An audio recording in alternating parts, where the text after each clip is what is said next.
Al-Bini wa man tabi'ahum wa mawalah.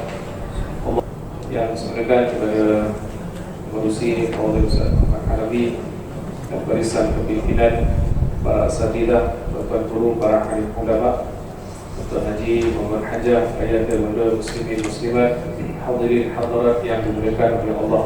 Alhamdulillah, kita panjatkan kesyukuran kita kehadirat Allah pada malam ini. Allah masih lagi panjangkan umur kita untuk kita menikmati malam-malam kurniaan Allah sepanjang bulan Ramadan Al-Mubarak. Dan mudah-mudahan himpunan kita pada malam ini dengan menunjukkan pengabdian kita kepada Allah adalah salah satu daripada bahagian nafahat kurniaan Allah yang akan kita raih berdasarkan sabdaan Nabi sallallahu alaihi wasallam, "Ala fata'aradu laha," hendaklah kalian mencari akan nafahat, yakni kurniaan Allah. Dan mudah-mudahan pencarian kita dengan ibadah yang bersifat tahabbud ini, kita akan dapatkan pemberian itu pada malam ini insya-Allah. Amin. Allahumma amin. Muslimin muslimat, hadirin hadirat yang dimuliakan, seorang daripada para alim ulama, antaranya yang pernah disebutkan yaitu Sayyidina Abdullah Ibn Mubarak. Beliau ini mencatatkan tentang kurniaan malam-malam sepanjang bulan Ramadan. Katanya ada 4 malam yang paling istimewa yang Allah berikan kepada umat Nabi SAW. Dan 2 malam itu telah pun berlalu, dan dia telah pun diberikan oleh Allah bagi siapa yang berebut kepada pemberian tersebut. Malam itu yang pertama adalah yang disebutkan dengan Lailatul Nadhar, iaitu malam penglihatan ataupun malam pandangan yang Allah yang berlaku pada malam pertamanya bulan Ramadan. Kurniaan malam ini sangat istimewa kerana kata Nabi SAW, barang siapa yang mendapatkan pandangan Allah pada malam pertamanya Ramadan, lam yu'adzibuhu abada, tidak akan diazab selama-lamanya. Kemudian malam yang kedua yang telah pun diberikan oleh Allah dan telah pun berlalu adalah disebutkan dengan Lailatul Khawas, iaitu malam kekhususan, yang malam ini berlaku pada malam ke-17 Ramadan. Dan malam ke-17 ini dikaitkan oleh para ulama berlakunya 3 peristiwa besar. Yang pertama, berlakunya penurunan Al-Quran. Yang kedua, berlakunya peperangan Badar. Dan sebahagian ulama memasukkan 17 Ramadan itu satu peristiwa besar adalah kewafatan dan syahidnya Sayyidina Ali bin Abi Thalib radhiyallahu anhu, yang pada waktu tersebut beliau dibunuh oleh Ibnu Munjab, seorang daripada hafizul Quran dan bahkan orang yang mahir dengan Al-Quran, dan akhirnya membunuh kepada Sayyidina Ali. Peristiwa itu berlaku pada 17 Ramadan. Dan malam itu telah pun berlalu. Seorang ulama namanya Al-Imam Ja'far Al-Barzanji, beliau mengarang kepada satu wasilah ataupun tawassul salawat Badar, pengkhususan kepada Ashabul Badar, menjadikan malam ke-17 iaitu adalah malam yang istimewa.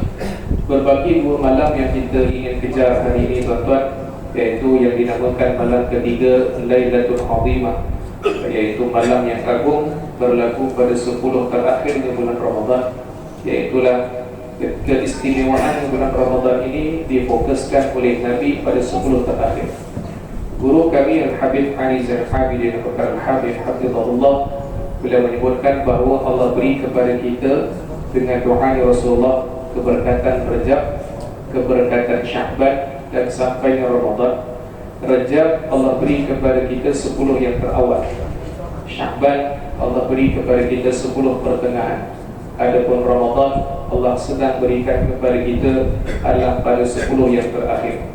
Maka Lailatul Azimah ini, kata Abdullah Ibn Mubarak, bila Allah berikan kepada kita dengan 10 yang terakhir ini, fokusnya adalah dengan malam yang ganjil. Sehingga dalam satu catatan kitab Imam Salih Asy-Syami, dalam kitab beliau Subulul Huda wal Rasyad, katanya Nabi SAW bila masuk sahaja 10 yang terakhir, maka Nabi iktikaf, bermula iktikaf di masjid, dan Nabi keluar daripada masjid pada waktu duhanya hari raya. Ini saya sebut dia tuan-tuan, tak boleh nak buat. Kalau tak keluar tak dapat beli baju gaya, kalau tak keluar tak dapatlah nak tengok suasana gaya. Ala kulli hal disebutkan dengan Lailatul Azimah. Dan kemudian yang terakhir disebutkan adalah malam yang terakhir itu adalah malam yang disebutkan Lailatul Jaizah, iaitu malam anugerah yang berlaku pada 29 ataupun 30 Ramadan. Dua malam telah pun berlalu dan dua malam sedang diberikan oleh Allah untuk kita nikmati pada hari ini. Maka tuan-tuan, di antara penumpuan yang perlu kita fokuskan pada akhir-akhir ini adalah dengan menjadikan zikir yang telah dikhususkan oleh Nabi SAW. Tuan-tuan, cuba kita lihat dalam penyusunan zikir ketika mana satu orang yang melakukan ibadat umrah dan haji, maka zikirnya yang terbaik adalah talbiyah, labbaik Allahumma labbaik. Kalau ada orang tanya, kalau saya baca Quran macam mana, tetap balik labbaik Allah adalah yang terbaik. Kemudian kalau kita lihat pula hari Arafah, bila mana disebut oleh Nabi SAW, zikir yang terbaik pada Yaumul Arafah adalah la ilaha illallah. Sedangkan Allah sedang berikan kepada kita waktu itu doa mustajab, tapi Nabi beritahu zikir yang terbaik la ilaha illallah. Maka datanglah kepada kita bulan Ramadan. Sayyidatina Aisyah radhiyallahu anha ketika mana bertanya kepada Rasulullah, kalaulah ditakdirkan kami bertemu dengan Lailatul Qadar, apakah zikir yang terbaik untuk kami berikan kepada Allah? Maka Nabi SAW menyebutkan, Allahumma innaka afuwun tuhibbul afwa fa'fu anni. Ya, ini Nabi mengajar kepada kita zikir yang terbaik untuk kita fokuskan di akhir Ramadan adalah dengan keampunan daripada Allah Subhanahu wa ta'ala. Ada satu hari berlaku kepada Sayyid Muhammad Alawi Al-Maliki tentang mahalnya qabulnya dalam amal, iaitu berkaitan dengan dan pentingnya untuk kita memfokuskan tentang keampunan daripada Allah. Ini cerita ini saya ambil daripada Syekh Ahmad Fahmi Zamzam sendiri, anak murid kepada Sayyid Muhammad Alawi Al-Maliki. Kata Syekh Ahmad Fahmi Zamzam, ketika mana satu hari selesai daripada habisnya tarawihnya Sayyid Muhammad Alawi itu habisnya awal pagi begitu. Kemudian tersebutlah daripada bicaranya, iaitu dia nak makan nasi biryani. Jadi anak murid dia pada waktu tersebut kira macam masing-masing ketawa kecil disebabkan macam mana nak dapatkan biryani tengah malam. Jadi tak ada kedai yang buka waktu tersebut. Akhirnya takdirnya, ringkaskan cerita, tiba-tiba rumahnya didatangi oleh satu orang dan kemudian dibawakan satu dulang, diletakkan di hadapan Sayyid Muhammad Alawi dan kemudian dibuka, maka dulang itu berisi dengan nasi biryani. Jadi anak murid dia ni kira macam kagum lah, macam Masya Allah, Tuan Guru, Tuan saya ni kita dapat nasi biryani, doa ni qabul. Sedangkan anak muridnya bergembira, maka Sayyid Muhammad Alawi sedang menangis pada waktu tersebut. Jadi bila dia menangis, semakin menangis, jadi anak murid ni yang tadi nak bergembira sebab qabul dia doa gurunya tadi ini, maka mereka bertanyalah, kata dia, wahai Tuan Syed, kenapa kamu ni sedang bersedih? Kami ni kan memang hajatnya nak makan nasi biryani. Katanya, alangkah ruginya engkau, wahai Syed, wahai hadis bukan dan beri dia, alangkah ruginya engkau kalaulah tadi engkau berdoa kepada Allah untuk ampunkan dosa, maka itu lebih baik daripada aku memohon nasi biryani. Ya, ini mengajar kepada kita bahawa lebih difokuskan adalah tentang bagaimana qabulnya amal itu kalau Allah Subhanahu wa ta'ala ampunkan dosa. Maka daripada ruang terakhir daripada Ramadan yang sedang makin laju kita punya waktu ini tuan-tuan, dan kita pun nak masuk dah daripada 10 terakhir, final lap kita dalam hal ini. Maka para ulama tetap memfokuskan dua tadi. Pertama, apa yang diajar oleh Nabi kepada Sayyidatina Aisyah dan pasti yang umum kepada kita, iaitu doanya keampunan. Dan yang kedua, amalan yang jangan lagi ditinggalkan adalah iaitu tilawatul Quran.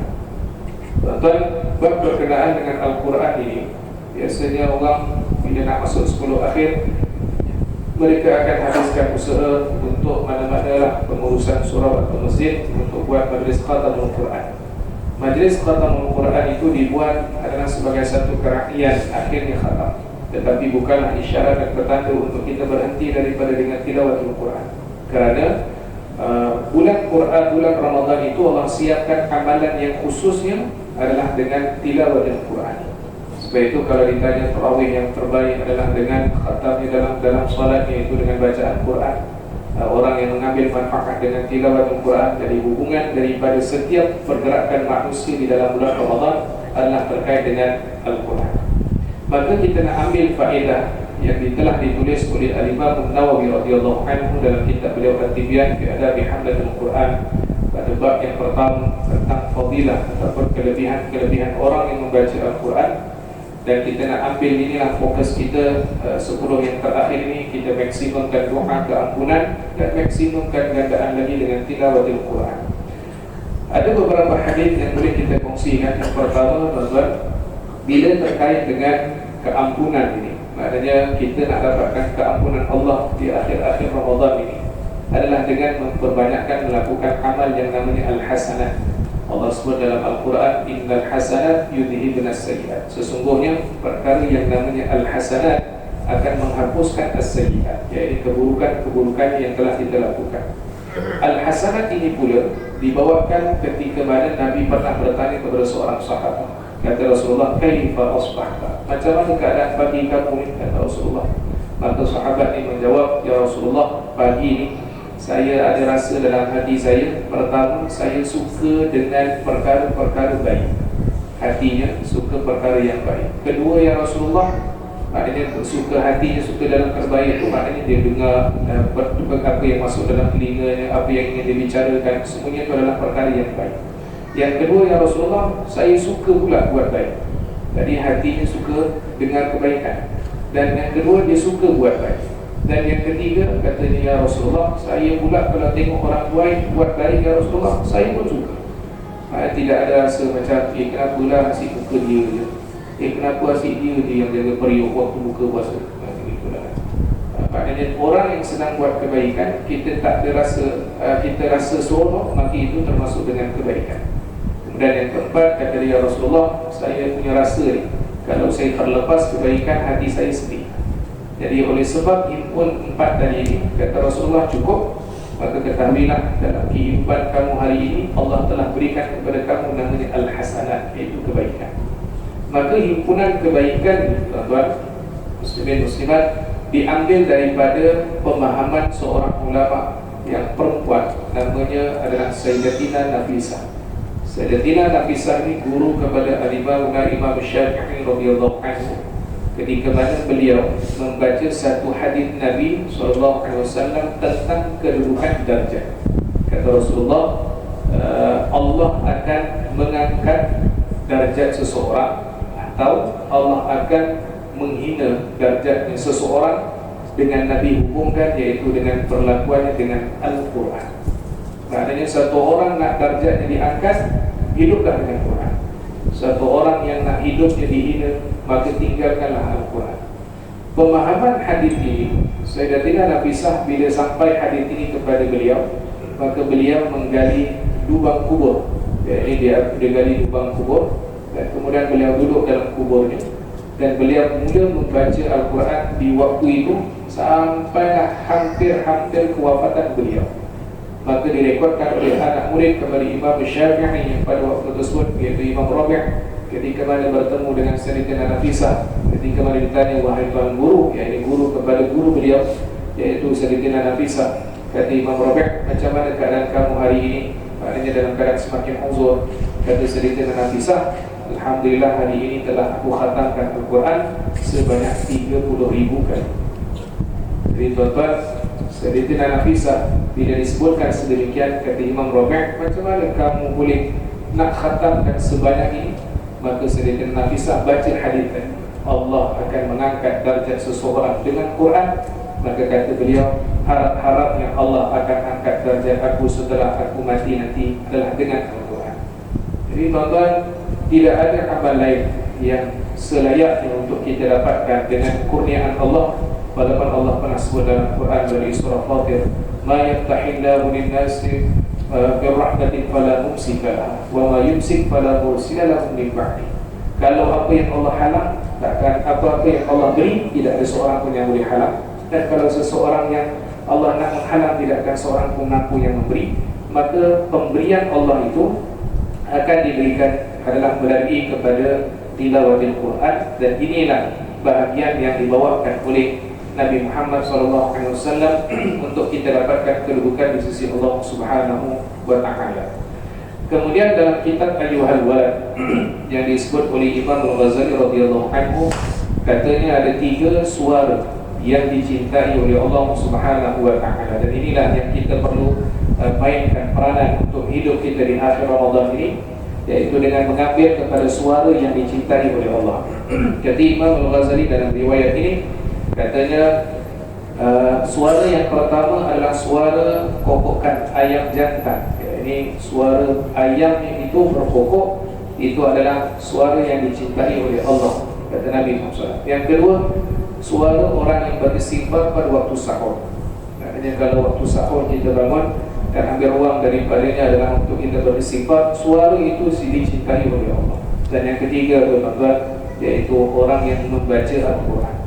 Maka suara yang kita gunakan hari ini, iaitu untuk kita lantunkan, adalah dengan tilawat Al-Quran. Kalau kita dengar lagu raya tu cukup dengar dalam hati sudah. Semalam saya bergerak daripada Muar, daripada pukul 10 malam saya buka radio sampai ke Johor Bahru, sampai hampir 1 pagi lagu raya tak berhenti. Jadi saya rasa macam esok tu raya.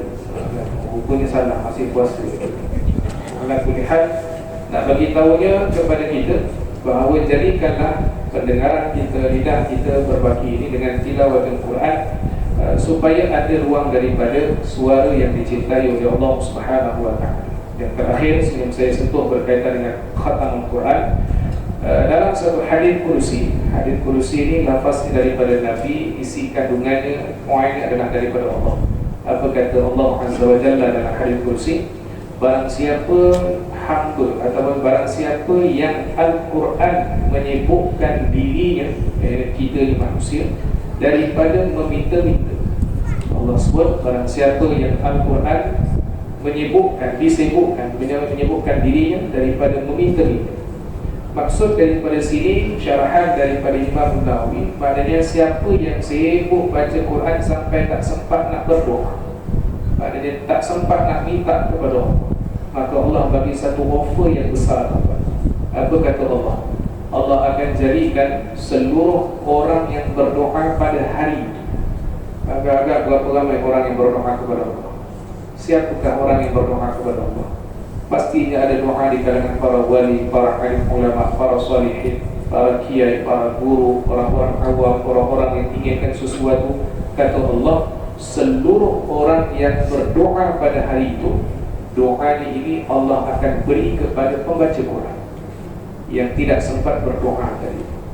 Maknanya dengan sibuknya dengan Al-Quran, tak sempat berdoa. Maknanya terus Allah kata, siapa-siapa yang berdoa pada hari itu, Allah jadikan doa mereka diberikan kepada pembaca Quran. Dan Allah kata, aku perelokkan doa mereka semuanya untuk kepada pembaca Quran. Jadi agaknya doa yang Allah perelokkan, maknanya doa daripada Allah untuk orang yang membaca Quran. Maka ketahuilah tuan-tuan, itulah nikmat yang paling besar dan itulah nikmat yang teragung apabila Allah tidak pernah meninggalkan orang yang membaca Al-Quranul Karim. Jadi kita ambillah ruang baki daripada yang ada hari ini, tuan-tuan, untuk kita rebut mendengar, rebut untuk membaca, rebut untuk melihat daripada nilai Al-Quranul Karim. Sebagai penutup, 5 minit yang terakhir, Nabi kata 9.20, saya minta 9 suku, tapi penerusi sebut 9.20, kena ikut. Kalau tak ikut, takut tak kena panggil lagi. Jadi tuan-tuan, sebagai penutup, dalam kitab Nafahatul Rahman fi Ad'iyati Khatmil Quran karangan Al-Habib Muhammad Amin Al-Idrus, beliau mengarang daripada kitab tentang bagaimana proses pengkhataman Al-Quran. Khatam Al-Quran ini sangat penting. Saya ambil daripada riwayat yang dikongsikan oleh pengarang. Katanya ada 2 kisah sahabat Nabi. Katanya seorang namanya Sayyidina Anas bin Malik radhiyallahu anhu.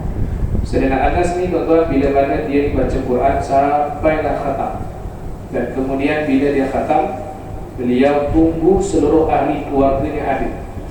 Maknanya sebelum beliau berdoa, beliau akan tunggu semua ahli keluarganya ada, dan setelah dikumpulkan ahli keluarganya, maka barulah dia berdoa kepada Allah Subhanahu wa taala. Ya, ini sebagai isyarat pentingnya doa bersama di dalam majlis khatam Al-Quran. Kisah yang kedua daripada kisah Sayyidina Abdullah ibn Abbas radhiyallahu anhu. Beliau ni bila masuk sahaja Ramadan khususnya, tapi sebelum tu pun beliau ada buat satu macam satu aktiviti, satu pemberian upah. Ya, ini Sayyidina Abdullah bin Abbas, dia akan bagi satu, saat dipanggil satu orang, dia bagi upah, dan ada tugasnya untuk cari mana-mana orang yang baca Quran. Sayyidina Abdullah bin Abbas, dia akan bayar, contoh kata nanti saya bayar sekian, kamu cari orang yang baca Quran. Dan sampailah orang tadi nak khatam, maka akan diberitahu kepada Sayyidina Abdullah bin Abbas, dan Abdullah bin Abbas radhiyallahu anhu akan cancelkan semua programnya, dan kemudian dia akan hadir dalam majlis khatam Al-Quran. Jadi menunjukkan majlis khatam Quran ini yang penting adalah tentang kebersamaan, dan pentingnya adalah doa dalam majlis khatam Al-Quran. Sehingga disebutkan mujarrabat, orang yang menyusun Al-Quran daripada Fatihah sampai An-Nas dibaca, maka mereka akan mendapatkan doa, dan doa ini itu akan mustajab. Dua riwayat. Pertama, riwayat Imam Ad-Darimi ketika mana disebutkan kalau kamu berkumpul di dalam majlis khatam Al-Quran dan kemudian kamu berdoa, maka doa kamu akan diaminkan oleh 4,000-nya malaikat. Dalam riwayat Imam As-Suyuti, barang siapa yang menghadiri majlis khatam Al-Quran dan kemudian dia berdoa kepada Allah, maka doanya itu akan diaminkan oleh 60,000-nya para malaikat. Jadi pentingnya kita tahu majlis khatam, hadir untuk dapatkan nilai berdoa. Mudah-mudahan doa itu dikabulkan oleh Allah Subhanahu wa taala. Tapi orang kita tuan-tuan, majlis khatam dia pertama dia tanya, pertama makan apa nanti? Kedua, siapa yang join tadarus ni apa dapat tahun ni? Kalau dia tak dapat, tuan-tuan, muncung ni setahun. Kan kalau ajak kali jom ni, tahun depan kita tadarus, nak aku merajuk, kenapa? Aku tengok yang lain dapat bunga tendu itu, ya aku tak dapat. Oh, dia gaduh. Kita belum cerita calculator tak dapat, belum lagi cerita yang lain. Yang kita sibukkan yang tu. Sedangkan yang perlu kita sibukkan adalah doa kita tu pada majlis khatamul Quran. Jadi tuan-tuan dapat tarik, datanglah. Jangan datang surau ni je, masjid-masjid yang lain pun tempat yang tuan-tuan tahu khatam, hadirlah untuk kita dapatkan apa doa yang mustajab kepada Allah Subhanahu wa taala. Wallahu ta'ala a'lam bis-shawab. Sekarang itu pertemuan kita ringkas pada malam ini. Jazakumullahu khairan jazak kepada pengurusan atas sangat baik untuk dijemput pada malam ini, dan mudah-mudahan Allah Subhanahu wa taala berkati kita dan merahmati kita dan memberikan kita ahli Al-Quran daripada awal hingga sampai saat kematian kita nanti, insyaallah. Amin. Allahumma amin. Allahumma a'inna ta'ifa'na wa fa'ana bi rahmatika ya arhamar rahimin. Sallallahu alaihi wasallam Muhammadin nabiyyin wa ala alihi wa sallam. Walhamdulillahi rabbil alamin. Taqabbalallahu minkum wa minkum. Assalamualaikum warahmatullahi wabarakatuh.